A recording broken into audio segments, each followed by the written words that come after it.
So my name is Lizzie, and today is day 3 of the 31 Days of Horror. And for today's video, I'm going to be talking about Hide and Seek. This is a movie that stars Robert De Niro and Dakota, and a very young Dakota Fanning playing his daughter. Basically, after the tragic death of his wife, moves himself and his daughter to a house in upstate New York, in a small town. I don't recall if they said where they were moving to, just that it was upstate. And basically, it's like a tourist attraction type town. They have like their off season, so when they first moved there, it's only really like them and some neighbors, which seem to have quite a few neighbors for them saying that like there's nobody that's really up here, but that's okay. It was definitely an interesting movie. It was definitely very good. A lot of great casting. I did enjoy the film. However, the ending was pretty obvious. I basically guessed the big like reveal before it happened, which I will go into. If you watched the first 2 days, you probably already know, or if you've watched any of my reviews before, there's going to be spoilers. So if you haven't seen any of the films I talk about for the next month or in the future at all, sorry, there are going to be spoilers. So I'll get into that in a little bit. But basically, they move up there and the daughter starts having, start seeing what they think is just an imaginary friend named Charlie. But then all this crazy shit starts happening.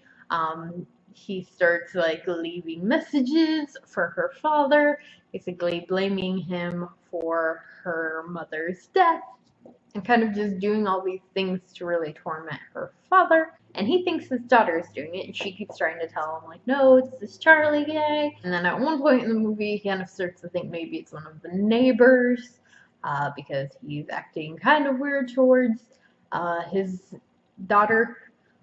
But it turns out that the neighbors actually had lost their own daughter, and so that's why they kind of seemed a little off and weird.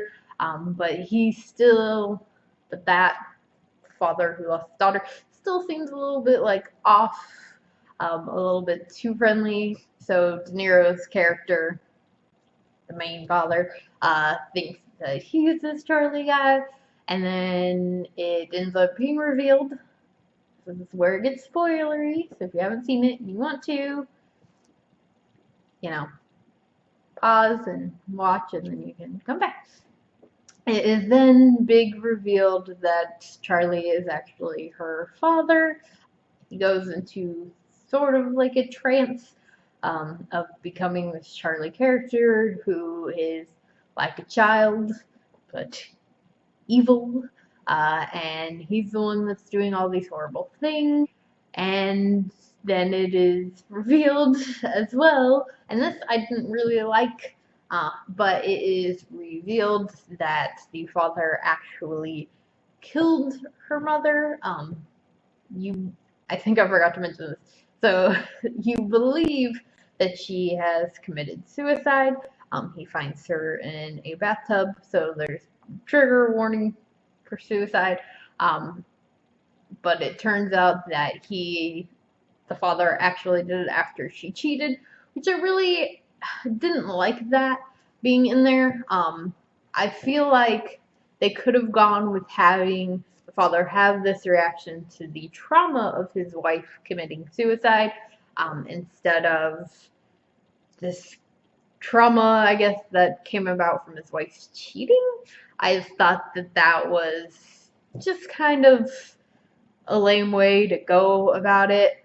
But I mean, I do kind of understand. I'm sure, it's supposed to make everything more intense and more dramatic, and definitely everything that the little girl has gone through is super dramatic. So revealing that her father killed her mother and that she knows it, yeah, that's definitely intense. But I still think everything else that his father is doing, that her father is doing, he killed other people, would have still been fine enough. I don't know why I didn't like that they took it that route. Um, but they did, and that's okay. And also, like I said, I kind of already guessed that that's what it was going to be, that he was actually going to be Charlie. I guess that kind of early on in the film. So then when it was revealed, I was like, oh, big shocker. And this movie is kind of older, and I'm not sure exactly when it came out.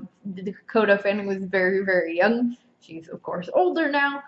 So it's definitely an older film. So maybe it was more original ending when that movie came out, and films since have copied it. It's just one of those things where you've seen it done before. So to me, it wasn't shocking really at all. I was just like, oh, okay.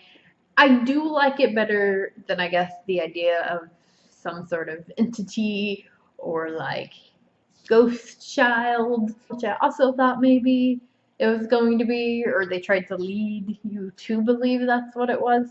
Um, so I did kind of like it a little bit better than that, but it's still sort of predictable. The other thing that I didn't like is the very, very ending of it. Basically, the last clip that you see is the daughter drawing her family, which she had done. She had drawn like Charlie and all this bad stuff.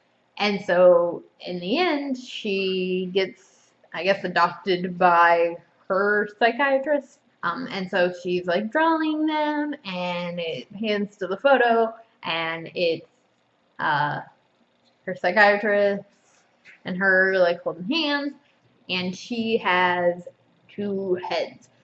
And so that drawing is kind of supposed to imply that now she has like kind of the same thing going on that her dad did.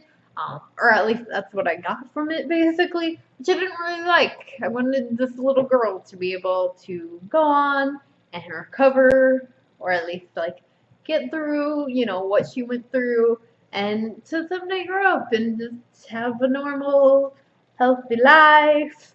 But it kind of implied that that's not going to happen because now she's been traumatized by the events, and it's now caused her to have the same thing. So that was kind of a bummer. All in all, it is a really good movie. I mean, like I said, great casting. I definitely think it is worth the watch. So I'm gonna go ahead and give it I'll send you a copy rating, which is a 3 out of 5.